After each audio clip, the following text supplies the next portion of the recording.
Books presents an unabridged recording of A Mango-Shaped Space by Wendy, narrated by Daniel Furland, and directed by Jane Kramer.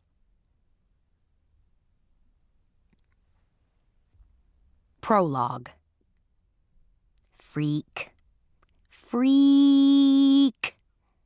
I'll never forget the first time I heard the word, that day at the blackboard. It was 5 years ago, when I was 8. For those who are mathematically challenged, like me, that means I'm 13 now. So there I was, dressed in my shepherd girl costume for the Christmas play after school, struggling to complete the math problem on the board while my fellow third graders watched. The one-size-fits-all costume didn't fit me, the shortest shepherd in the class, so I had to keep pushing up the sleeves. The chalk dust tickled my nose. My feet were freezing in the sandals that, in my humble opinion, no one should have to wear in northern Illinois in the middle of December. My mission was to multiply 24 times 9. I remember thinking that if I wrote slowly enough, the bell might ring before I could finish. Just 5 more minutes. Then no one would know that I couldn't solve the problem. I rolled the smooth piece of chalk around my fingers and tried not to think about the whole class staring at my back. Glancing around in what I hoped looked like intense concentration, I noticed a few fragments of colored chalk on the ledge of the board. To use up some time, I put down the white piece and began rewriting each number on the board in its correct color. Mia? My teacher, Mrs. Lowe, startled me. As I turned, the chalk screeched on the board, and a deep red zigzag shape sped across my field of vision. My classmates groaned at the noise. "This isn't art class," she said, wagging her long, skinny finger at me as if I didn't know that. "Just use the white chalk."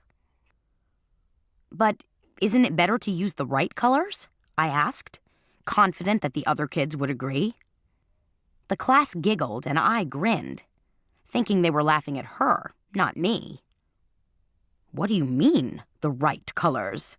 she asked, sounding genuinely confused and more than a little annoyed. Now I became confused. Wasn't it obvious what I meant? I looked at my classmates for help, but now their expressions had changed. They gawked at me as if I had suddenly sprouted another head.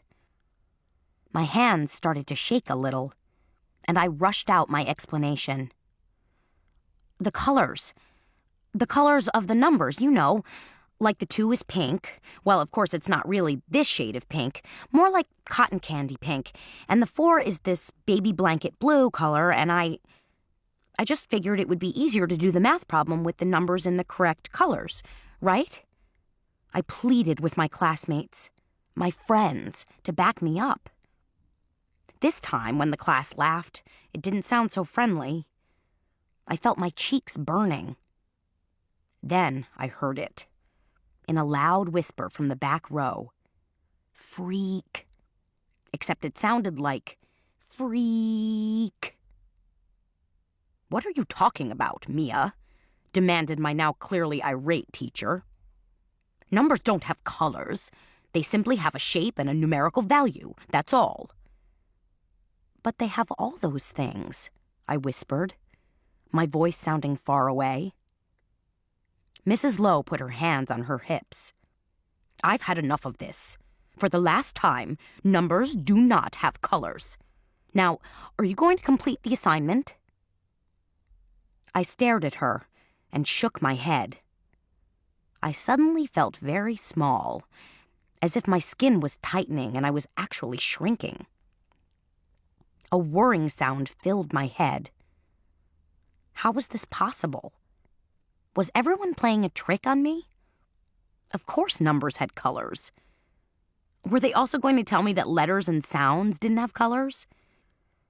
That the letter A— To keep listening to this audiobook, I've left you a link in the description so you can do it, at no cost thanks to Audible's 30-day free trial.